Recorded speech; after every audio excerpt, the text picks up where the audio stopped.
Hi, I'm David Webley, Managing Director of Granite Consulting, a global trusted recruitment firm specialising in the areas of technology and business project services. Welcome to Granite Journeys, where we bring you stories behind individuals. We hope you enjoy hearing about the journeys these people have been on during the course of their lives.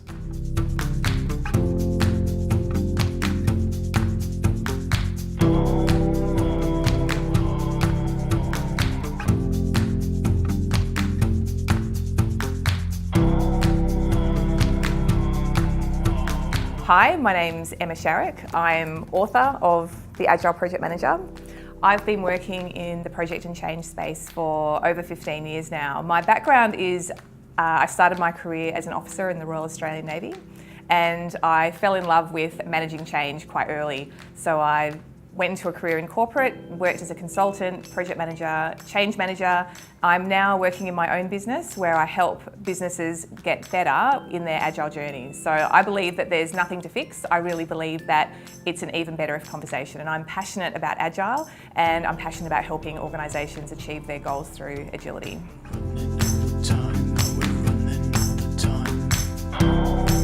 I love this question because I imagine myself as my 21-year-old self, and I was very ambitious at the age of 21 and I wanted to do everything at once, and I would love to just go back and tell myself, it's okay, you will get it all done, just don't rush.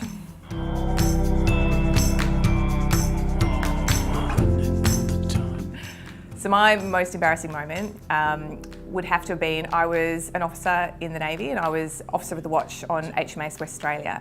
And my navigator asked me to plan the anchorage for this, it's placed in Malaysia, a whole bunch of islands, and this particular island was called Pulau Tioman. And the whole fleet was going to be doing an anchorage together, so all the ships were going to move together in this beautiful movement and then stop all at the same time and anchor. So I had to plan the anchorage and I had to plot the anchorage points.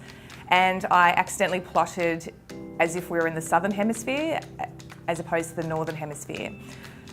I double checked and I triple checked, which I absolutely believe in, but I still didn't pick up my mistakes. So when all the ships came into anchorage together, all the ships stopped at exactly the right moment except for ours. We kept going on our own. And the flag signals started and the radio started going mad, and it was at that moment that I realised what I'd done, and all eyes turned to me on the bridge, and yeah, it was both embarrassing and terrifying at the same time.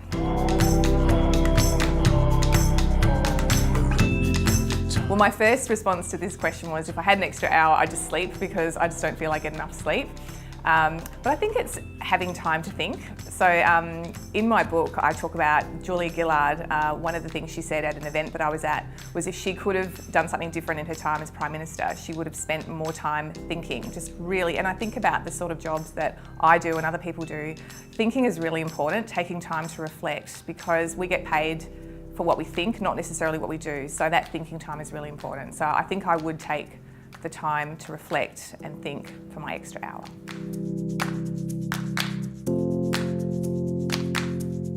I love this question because I think a lot's changed in the last few years, where once upon a time to reach our role model was really hard.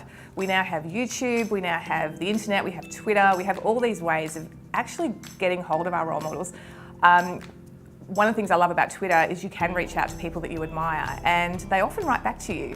So when it comes to asking my role model something, the thing that I would like to ask them that's probably hard to understand from their YouTube or get from them through Twitter or an email is really getting under what's your attitude? Like, what's the thing that's going on for you internally when you're performing at your best? Because I think that is the thing that makes the difference between someone who's good and someone who's great. So I would love to just unpick that. I'm not even sure they could answer me, but I would love to get a chance to be inside their head and heart for a day and really understand that. So have you had an experience where you've reached out to somebody on Twitter and they've gotten back to you and you're a little bit chuffed because they're, I don't know, perhaps a role model of yours, or? Yes, so I read this book by Trevor Young. He's a social media expert, lives in Melbourne, great guy. I reached out to him on Twitter just to say I was looking forward to seeing him speak at an event the following day, and he tweeted back, which I was thrilled about. And then at the event, when he saw me, he said, "Oh, hi Emma," as if we were friends, and we've known each other, kept in contact ever since. So awesome. yeah, it was just a really great story. And I think I reached out to him because I admired and respected him, and I'd really enjoyed his book. So it's amazing what you can do. So don't be afraid to reach out to your role model. You never know what might happen. running all the time. So the first answer I thought of was if I could include any food, I'd include chocolate because I love it, but then I thought it through and realised that that would be really horrible. So I'm into my turmeric at the moment. So I love turmeric lattes and they're really good for you. It's really good for you. It's a great food. So I thought a little sprinkling of turmeric I could probably do and it'd probably make a really big difference for me.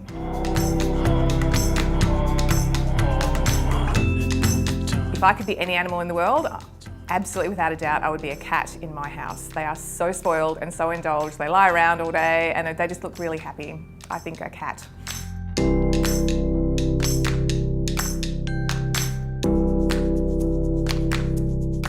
As someone with their own business, the best measure of success, or a good measure of success, is my business numbers. I need to keep an eye on them and that's really important.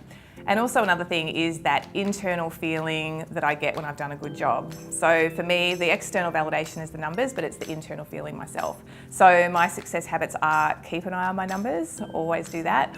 But also it's looking after myself as well. So for me, my health is the most important thing. And I know there've been times in my life when I haven't been as healthy as I could have been. So maintaining my health is a daily success. It's a daily success habit, because if I do something healthy at the start of the day, have a good breakfast, go for a walk, do some exercise, then I know I'm going to have a great day.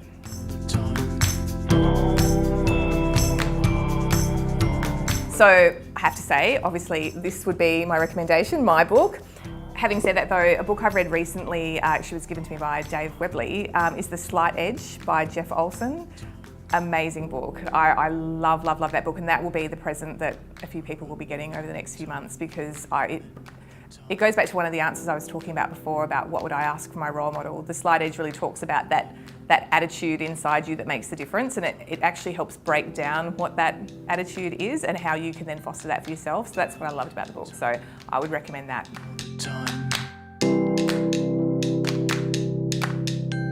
I have lots of favourite quotes. Probably one of my most favourite is by Albert Einstein, and it says, "We all know that nothing moves until something moves." And I love that because it means that we have to take action ourselves. We can't wait for something to happen. We need to initiate that. So really, yeah, I love that quote for that reason.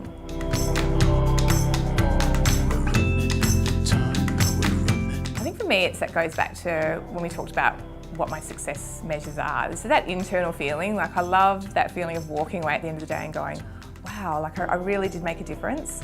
And often in my work, facilitating workshops and speaking and coaching, I often get a lot of external validation. So people saying, thank you, you've done a great job. And that does mean a lot to me as well. And just knowing that I have made a difference, and I've even just shared an insight or spent a bit of time with someone and they've come away saying, wow, that's made a big difference to me. And if I can do that every day, I'm so happy.